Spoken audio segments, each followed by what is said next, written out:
On tue les animaux par milliers pour qu'ils terminent à la poubelle. Et vous me dites que c'est pas votre problème. Attendez, on marche sur la tête en France.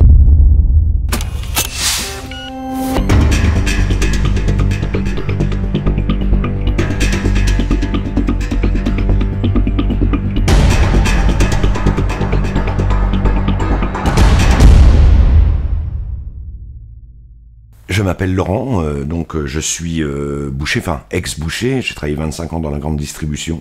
J'ai écrit un livre, si vous saviez, un boucher de la grande distribution parle, pour dénoncer justement les scandales sanitaires qui se passent dans la grande et moyenne distribution, mais aussi dans l'agroalimentaire.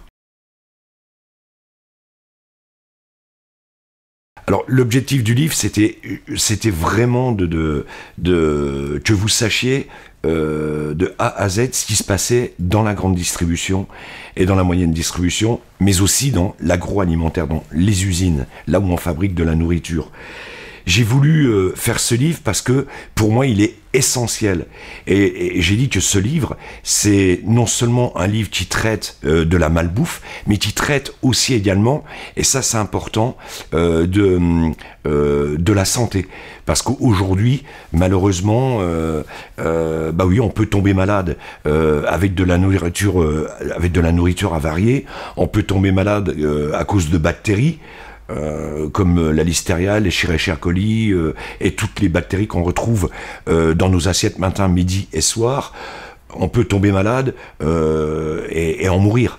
Et ce livre, pour moi, était important pour que les personnes, les gens qui le lisent, sachent qu'il y a un gros problème dans l'agroalimentaire. Alors, depuis la sortie de mon livre, certains médias se sont manifestés. Et c'est vrai que des médias sur C8, William Lémergie, Morandini, CNews, Cyril Hanouna, aussi la presse écrite, que je remercie, l'Est républicain, le Républicain Laurent, et il y en a d'autres, qui ont voulu parler, qui m'ont fait confiance, et ont voulu vraiment parler du problème. Mais je trouve que, vu l'importance du sujet, et vu cette crise sanitaire hors norme qu'on subit depuis de longues années, moi personnellement, je trouve qu'il n'y a pas assez de médias qui ont voulu relever cette affaire tellement importante. Et je remercie M6 aussi qui m'a fait confiance pour en parler. Et d'ailleurs, on a vu les images, et ces images étaient absolument apocalyptiques. Donc, je n'ai rien inventé. Mais je trouve que aujourd'hui, je regrette que des médias connus, notamment des présentateurs et journalistes très connus, n'ont pas voulu m'ouvrir leurs portes pour parler de ce problème sanitaire. Alors, pour moi, je dis pas que c'est une faute professionnelle, mais c'est une faute de jugement de leur part. Parce qu'on est là, et ce livre-là, il est fait pour aussi sauver des vies et améliorer, améliorer notre façon de se nourrir. Je dis merci à la L214. Par contre, il y a d'autres associations, et ça c'est bizarre, qui n'ont pas joué le jeu. Et là c'est un coup de gueule. Des associations, il y a aussi l'association Brigitte Bardot, la fondation Brigitte Bardot, que je remercie, mais alors du fond du cœur. La L214, l'association Brigitte Bardot. Mais vous savez, il y a des partis politiques, malheureusement, qui prônent pour les animaux. Et j'attends toujours leur coup de fil. Et ça, c'est un coup de gueule et c'est lamentable. C'est absolument scandaleux. Scandaleux qu'un parti politique qui prône, d'accord, qui fait l'apologie des animaux, n'ont pas réussi, n'ont pas eu de réaction. Et là, alors là, je suis le premier étonné. Le premier étonné. Sauf que une fois, on m'a dit, dans ce parti-là, on m'a dit, c'est pas notre problème. Et j'ai dit, c'est pas votre problème qu'on tue les animaux par milliers pour qu'ils terminent à la poubelle. Et vous me dites que c'est pas votre problème. Attendez, on marche sur la tête en France. Alors je pense qu'aujourd'hui, il y a beaucoup de gens, de personnes qui effectivement ne veulent pas voir la réalité en face. Et se disent, oh là, ce livre-là, j'ai pas envie de savoir ce qui se passe dedans, parce que de mon avis, il y a des sacrés, péjorativement, des sacrées saloperies dedans. Donc, on essaie de se cacher la vérité. Or, ce livre-là n'est pas de la fiction, il est réel, et bien au contraire, c'est là que les personnes devraient se dire, je prends et j'achète ce livre pour voir, qu'est-ce que je mange, moi, au quotidien? Qu'est-ce que... voilà. Et ça c'est important. Mais je pense qu'il y a aussi des médias qui se disent, oula, attention, moi je veux pas trop en parler parce que c'est pas... voilà, parce que je veux pas non plus détruire l'agroalimentaire, détruire la grande et moyenne distribution. Je veux pas me les mettre à dos. Et puis finalement, ce n'est qu'une partie, une minime partie de personnes qui font ça. Or non. Non, et c'est ce que j'ai dit dans le premier interview. Là où j'ai travaillé, il n'y a pas un magasin qui n'a pas quelque chose à ne pas se reprocher. Et c'est pour ça que j'ai fait le livre. Et c'est pour ça que j'alerte les médias. Et encore aujourd'hui, il est encore temps d'en parler. Il est encore temps de parler de ce sujet très sensible. Le fait que j'écris ce livre, et sous la première vidéo que l'on a fait ensemble, Camille, on a bien vu qu'il y a beaucoup de bouchers en France qui ont délié leur langue, qui ont dit oui, c'est vrai, Laurent ou Monsieur Richer a raison, parce que moi aussi j'ai pratiqué, je l'ai pratiqué pendant plusieurs années, où on ne peut pas l'inventer. Les commentaires sont en dessous de cette première vidéo. Et en fait, le truc, c'est que il y a non seulement il y a des bouchers qui ont délié leur langue, mais il y a aussi des pâtissiers. Ce qui est absolument incroyable. Donc, si on regarde tous les commentaires en dessous de cette vidéo, on s'aperçoit que partout en France, il y a un gros problème dans l'agroalimentaire et dans la petite et moyenne distribution. Et c'est là que j'ai touché le point sensible. Par contre, là où je trouve ça assez désolant, c'est que beaucoup de langues de bouchers se sont déliées, mais personne ne veut parler. Et finalement, après l'écriture de ce livre, j'ai des contacts avec des anciens copains, bouchers, qui me disent « rien n'a changé ». Et c'est là que j'attire l'attention, encore une fois, des médias, parce qu'il y a un énorme problème. On voit bien, ce livre raconte la vérité, et pourtant, les langues se délient de boucher, on sait qu'il y a un vrai problème, et pourtant, ça continue. J'ai l'impression que ça continue, que ça... et ce que j'ai raconté dans ce livre, on voit bien que c'est la vérité, puisqu'il n'y a aucune moyenne ou grande distribution, directeur de magasin ou quoi, qui ont porté plainte contre moi. Il n'y en a aucun. Donc ça veut bien dire que je suis dans le vrai, parce que je peux emmener des preuves. Les preuves que j'ai écrites dans ce livre, mais des preuves aussi que j'ai moi, dans mon téléphone, dans des messages de collègues avec qui j'ai travaillé comme boucher, ou des messages de bouchers que je connais, qui pratiquent la même chose un peu partout en France. Alors, justement, et merci Camille, merci énormément. Déjà Camille, j'ai 57 ans, j'ai pas mes premières rides, je m'approche de la soixantaine, c'est pas à l'âge-là que j'ai envie de faire du buzz. On le sait, je suis passé dans plusieurs émissions de télé, dont une où on m'a reproché justement de vouloir faire le buzz. Et quand j'ai demandé à ce journaliste, écoutez, est-ce que vous avez lu ce livre? Il m'a dit non, parce que trop de buzz. Alors, je vais te répondre à ta question, Camille. C'est certainement pas pour faire le buzz que j'ai fait cette émission-là. Parce que je savais qu'en faisant ce livre, j'aurais beaucoup de détracteurs. Parce que j'ai un passé. J'ai certes 25 ans de boucherie, j'ai obtenu mon CAP en 87, j'ai essayé, j'ai tout fait pour ne plus faire ce métier, donc j'ai tapé un peu partout, c'est-à-dire que j'ai essayé de devenir commercial, j'étais un peu commercial, j'ai même fait un peu de télévision, certes parce que j'ai une chance inouïe à une époque de ma vie, d'accord ? Cette belle expérience, c'est terminé, et il fallait bien gagner sa vie. Mais moi, je ne me voyais pas retourner dans un métier que j'avais choisi par dépit. C'est-à-dire que ce métier-là, et je le répète, je l'ai fait par dépit parce que dans ma famille, on n'avait pas le sou. Et mon père ne concevait pas d'un train de savate à la maison. Donc bien évidemment, j'ai tout fait pour m'éloigner du sang, de la mort et des cadavres. J'ai tout fait pour m'éloigner de cette mafia, de ces mafieux qui, dès mon plus jeune âge, m'ont fait faire de la remballe.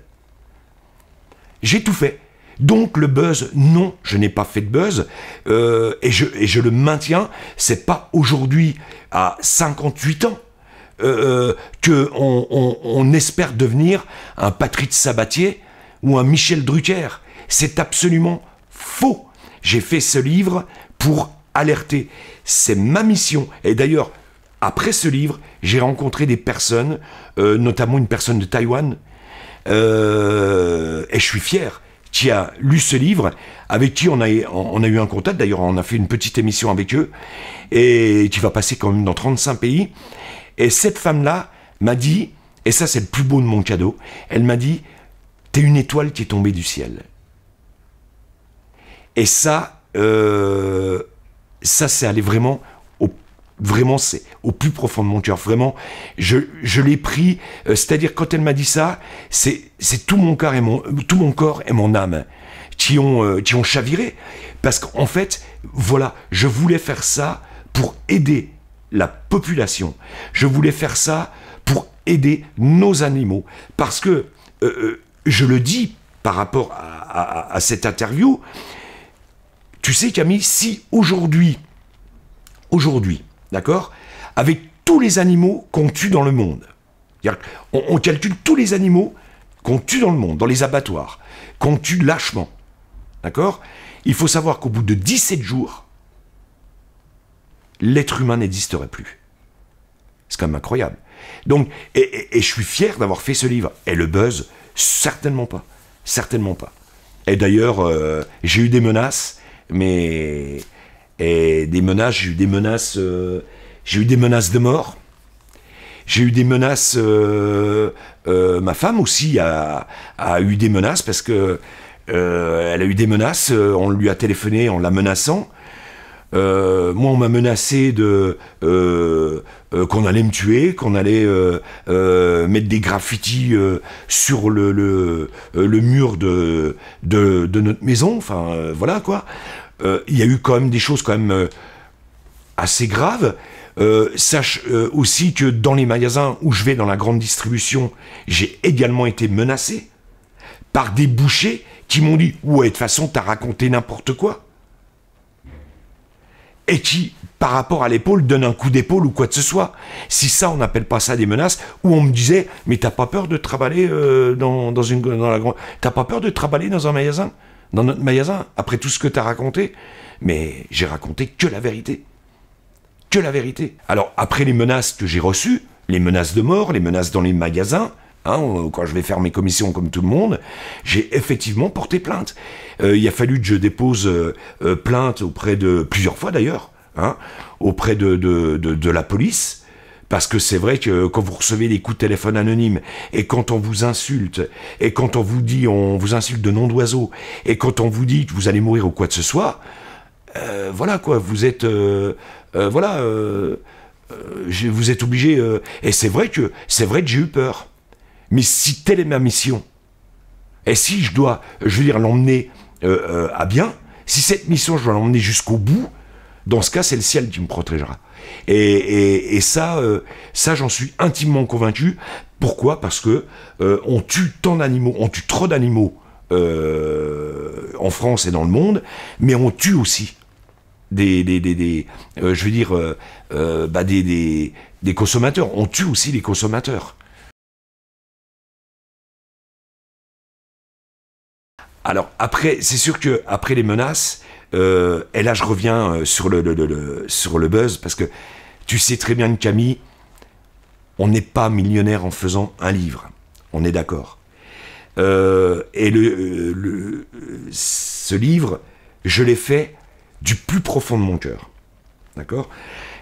Et il y aura effectivement un deuxième livre que je suis en train de préparer pour VA Édition, pour vous, où en fait, je vais aller encore plus près de mes collègues bouchers et même pâtissiers, parce que là aussi, il y a des problèmes absolument colossaux.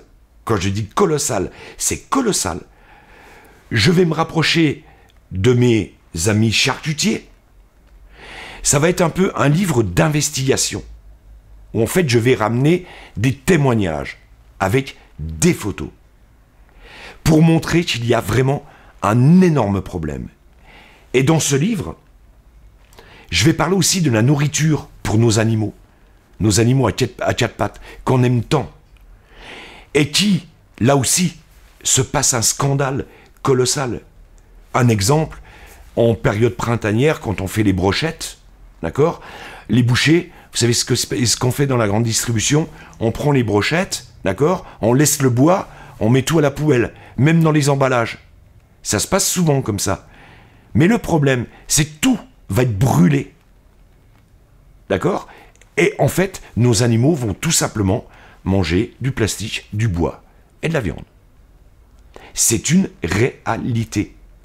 Et ça, dans ce deuxième livre, je vais un peu survoler tous ces sujets brûlants. Et c'est, voilà, parce que j'ai envie que vous sachiez qu'il y a vraiment un énorme problème dans la grande distribution. Je veux aussi que vous sachiez que quand vous savez que moi je suis végétarien et je ne pousse pas les gens à ne pas manger de la viande, c'est pas ce que je dis. Mais sachez que vous mangez simplement 100 grammes de charcuterie par jour, vous avez un risque de probabilité d'avoir un cancer à 29%. C'est-à-dire que vous avez 29% de chance d'avoir un cancer. Vous mangez 100 grammes de viande par jour, vous avez 21% de probabilité d'avoir un cancer. C'est tout ça que je vais survoler avec des chiffres, des vrais chiffres, avec voilà, des témoignages, même avec des associations, et pourquoi pas la L214, qui m'ont bien d'ailleurs... qui m'ont bien aidé pour le premier livre, et c'est vrai que je les remercie également, mais alors du fond du cœur. J'espère que mon combat va porter ses fruits, d'accord? Même si, je le répète, aujourd'hui, malheureusement, rien n'a changé. C'est toujours plus de 11 produits rappelés tous les jours, d'accord? Dans les usines agroalimentaires, dans la grande et moyenne distribution. C'est 11 produits rappelés par jour, donc rien n'a changé. Voilà. Donc j'espère que par rapport à ce deuxième livre, eh ben, je vais enfoncer le clou et je veux prouver que aujourd'hui il y a un énorme problème et ça, je veux dénoncer tous ces scandales, quoi. Ce deuxième livre, pour moi, il est super important. Ça va être la continuité du premier, mais ce que je veux, c'est que les médias s'y intéressent vraiment beaucoup plus, parce qu'aujourd'hui, voilà, il y a un énorme problème dans l'agroalimentaire.